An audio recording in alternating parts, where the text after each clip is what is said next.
Welcome to the program. I'm Amarachi Ubani. We begin in South Africa, where the country is facing mounting diplomatic pressure after Ghana formally requested the allegations of xenophobic attacks in the country be placed on the agenda of the next Africa Union Assembly.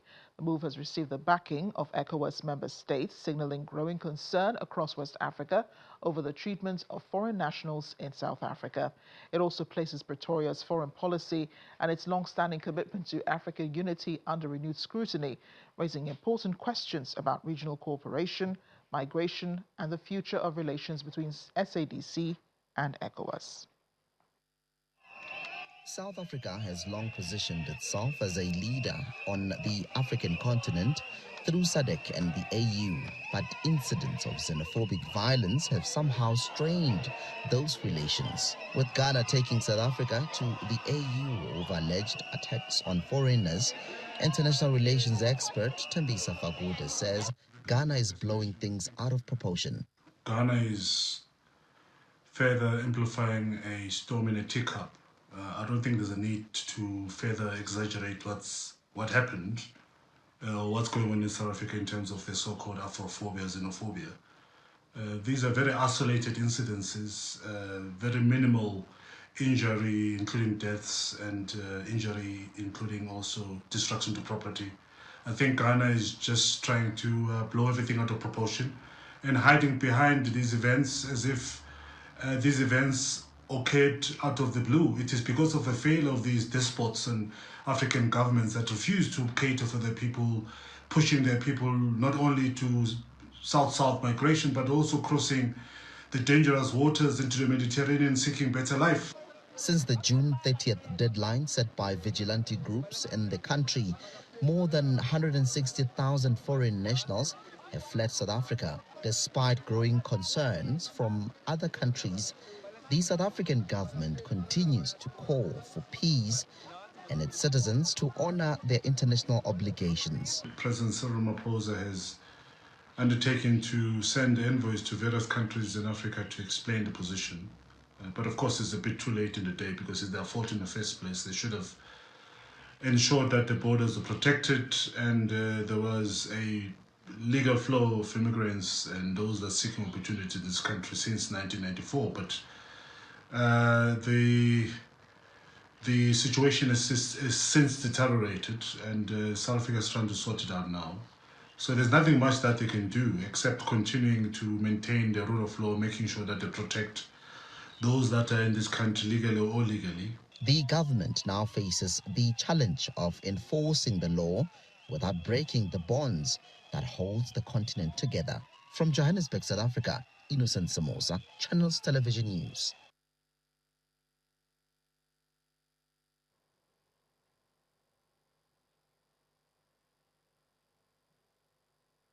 Staying in South Africa, a high court in the country has granted President Cyril Ramaphosa an interdict temporarily halting a parliamentary impeachment inquiry against him. In 2022, an independent panel said Ramaphosa might have a case to answer after burglars stole huge sums of cash hidden in a sofa at his private farm. The president denied any wrongdoing, saying the money was the proceeds from the sale of buffalo and ruled out resigning over the incident. At the time, MPs voted against establishing an impeachment inquiry. However, in May, the Constitutional Court ruled that Parliament had acted unlawfully by shelving the panel's report. Ramaphosa is now challenging the panel's findings in a separate court case scheduled to be heard in September. The Constitutional Court's ruling in May paved the way for Parliament to revive the impeachment process. In his legal challenge, the president argues that the panel misconceived its mandate, misjudged the information placed before it, and misinterpreted the 4 charges advanced against him.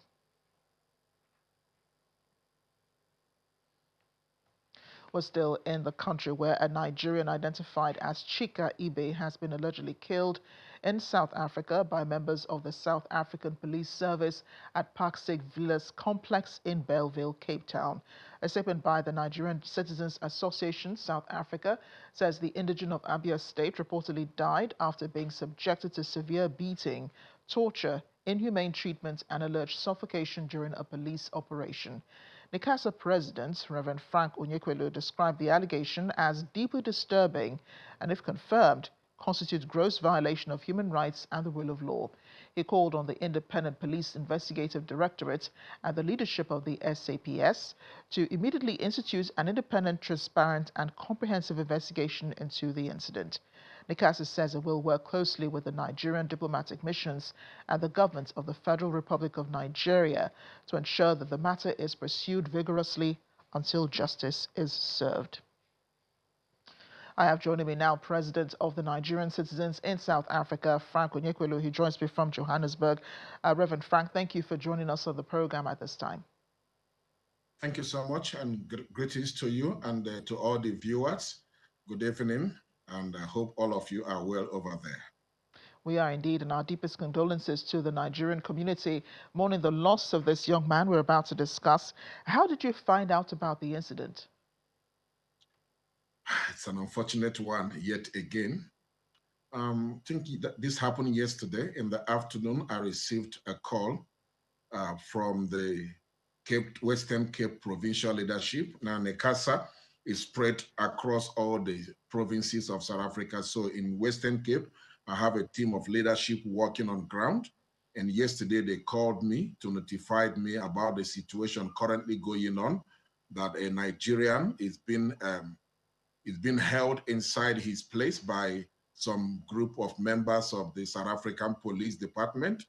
And at the moment, they are not allowed to go in. So I encourage them to please stay on ground and monitor the situation and keep me posted with whatever is happening. Few hours later, I think about 3 or 4 hours later, the next call came that it is now confirmed that the young man is dead inside his complex where he's staying, while being tortured by these police. Apparently, they came into his apartment, was looking for whatever substance they say they are looking for. They searched everywhere and couldn't find anything from the informations that I have received.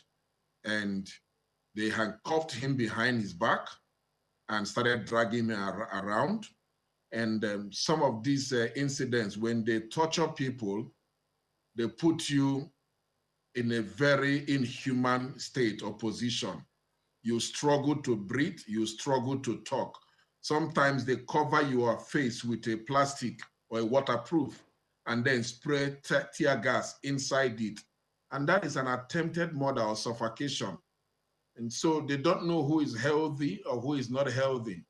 And when these things happens in the torture, sometimes using some weapon like pliers, hard objects to torture people in terms of trying to extract informations or getting them to commit to acceptance of whatever they are trying to prove. And these people succumbs to the death. This is the case of Chika Ibe in Western Cape yesterday. By the time they call ambulance and ambulance confirmed that he's dead, then that is when the whole Nigerian community went outraged. Wow, such a horrific death it was.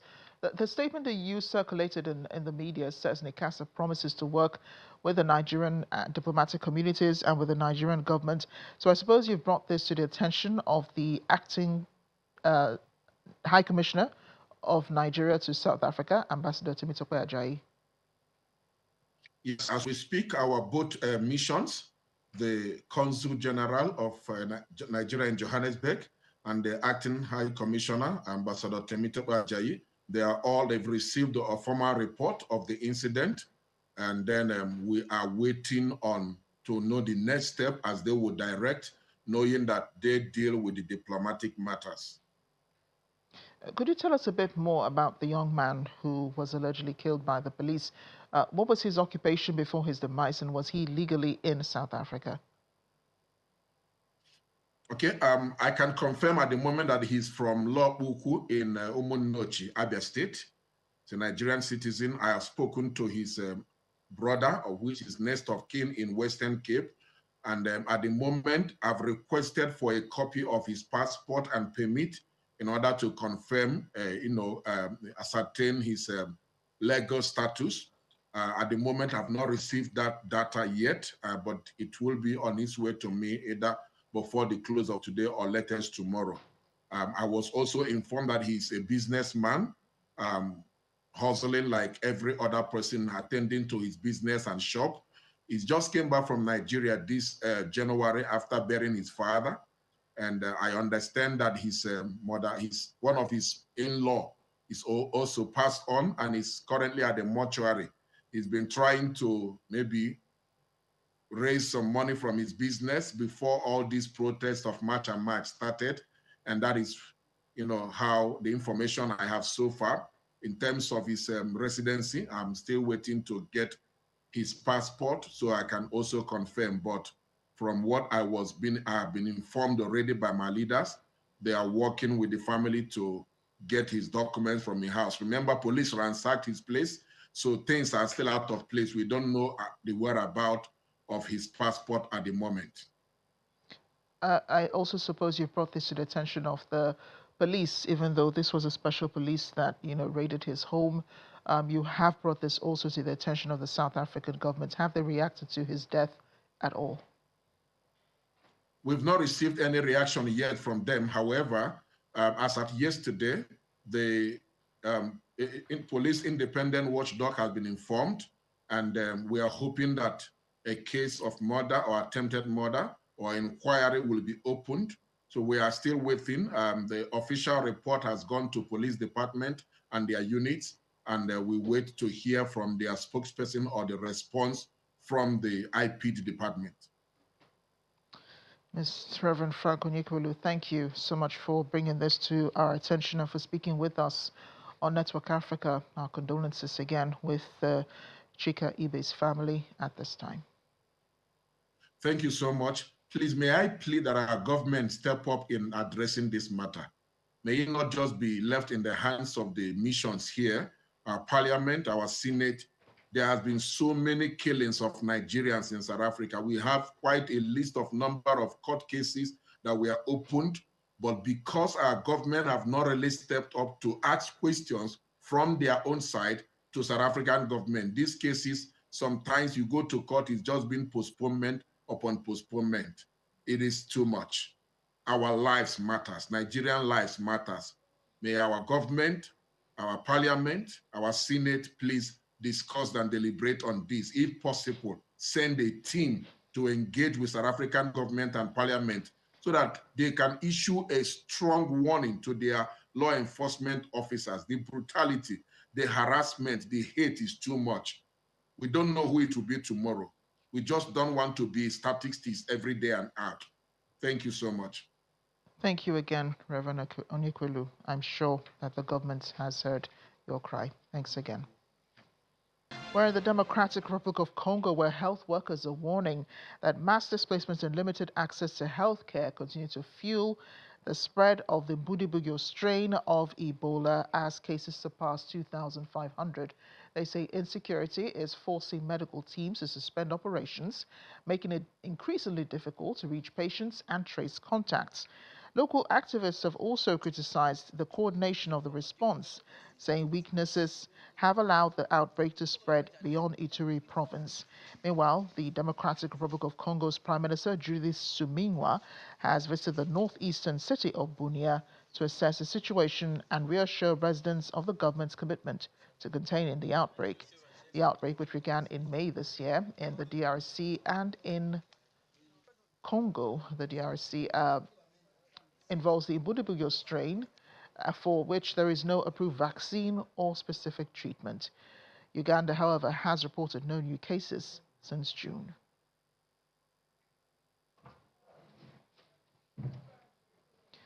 And we're back in South Africa, where the country's Reserve Bank has kept interest rates unchanged, defying expectations of a rate hike. The Monetary Policy Committee voted 4-2 to leave the repo rate at 7%, with 2 members favoring a 25 basis point increase. The decision comes despite renewed inflationary pressures and heightened global uncertainty following the collapse of the ceasefire between the United States and Iran. Our correspondent Innocent Amusa has more. Reserve Bank Governor Lesetja Kganyago says although inflation has picked up and global risks remain elevated, South Africa's broader economic indicators suggest the current interest rate setting is still appropriate. The committee decided to keep the policy rate unchanged at 7%. 4 members preferred a hold, while 2 favored an increase of 25 basis points. Economist Makwema Silela says the Reserve Bank's decision to keep interest rates unchanged came as a surprise despite inflation rising to nearly 5%. Our central bank surprised most analysts as they left interest rates unchanged, given that we've seen yesterday that the consumer inflation jumped to almost 5%. So expectations were that we'll get interest rate hikes, but the guys left them unchanged. And their main reasons are they are worried about the economic growth risk. He says the MPC is balancing inflation risks against weak consumer and business confidence while leaving the door open to either a future rate hike if risks worsen or a rate cut later this year if inflation eases. If things continue the way they are, as oil prices still at elevated levels, with the renewed conflict, escalating in the Middle East, the guys didn't rule out the possibility of increasing the rates. And in the very same breath, they also didn't rule out the possibility of lowering interest rates still this year. Meanwhile, the SARB says services inflation remains a key risk to the inflation outlook. South Africa has long positioned itself of South Africa Microeconomic Research, Dr. Elna Moomen, weighs in. The Reserve Bank is particularly concerned about services inflation, which can be quite sticky and which the SARB at this stage sees as problematic. It is therefore not impossible that we could see interest rate hikes later this year, depending on how these inflation risks unfold. For now, however, the Reserve Bank describes interest rates as appropriate, and its model implies that there could be scope for interest rate cuts from later this year. From Johannesburg, South Africa, Innocent Samosa, Channels Television News.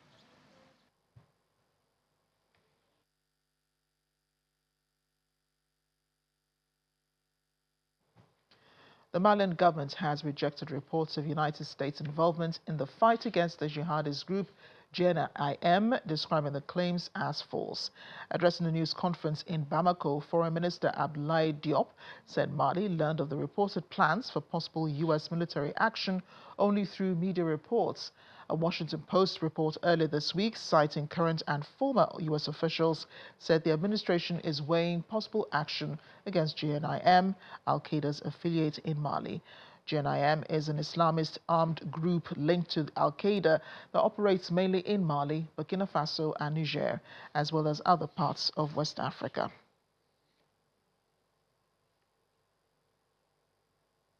Guinea-Bissau's junta has released opposition leader Domingos Simios Pereira after a court ruled that he should be allowed to travel to Portugal for medical treatment.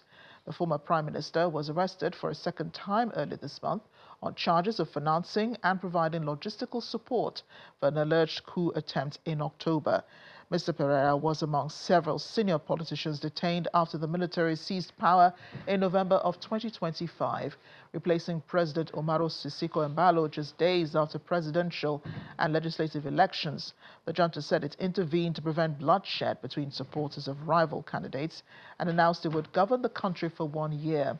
Pereira's release comes just days after ECOWAS urged the authorities to free all detained political figures, saying the move would strengthen the credibility of the country's transition process. However, the court says it will review Pereira's legal status after his 90-day medical leave expires.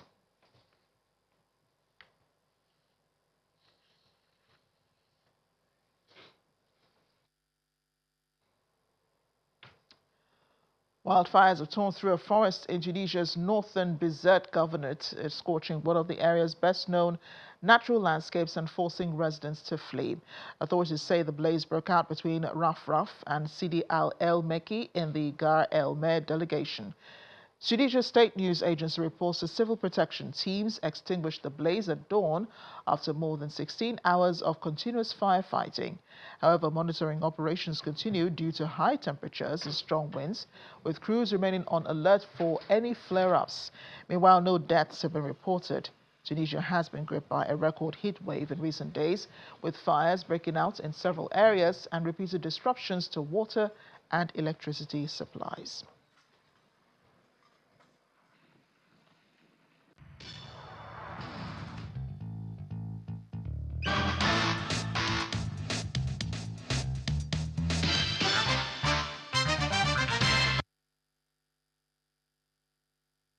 On our Africa Tech segment this week, a team of young engineers in Burkina Faso is building locally designed drones, surveillance systems, and military technology as the country seeks to reduce its reliance on imported defense equipment.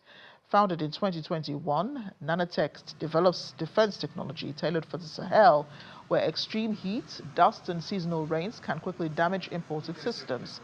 Electrical design engineer at Nanotech, Lionel Nkiema, says the company selects components capable of operating in high temperatures while sealing its systems against dust and rain.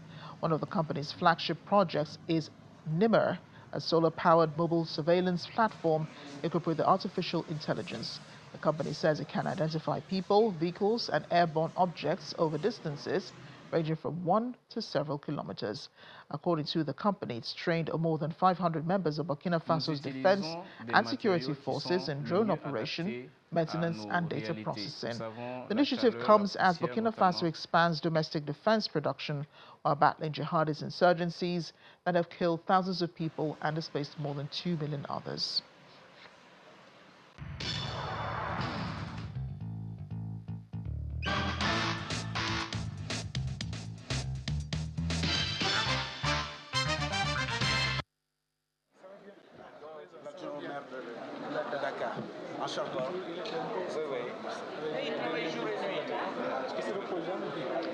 Finally, on the program this week, Senegal has entered the final stretch of preparations for the Dakar 2026 Youth Olympic Games with 100 days to go as Africa prepares to host its first ever Olympic sporting event. Addressing a news conference, organizers say the full competition schedule has been finalized, featuring 25 competition sports and 10 engagement sports. The Games will run from October 31st to November 13, bringing together 2,700 athletes competing in 153 medal events across 23 sports in Dakar, Diamniadio, and Saly. Dakar 2026 will be the first Olympic sporting event ever held in Africa, with organizers aiming to leave a lasting legacy for young people across the continent.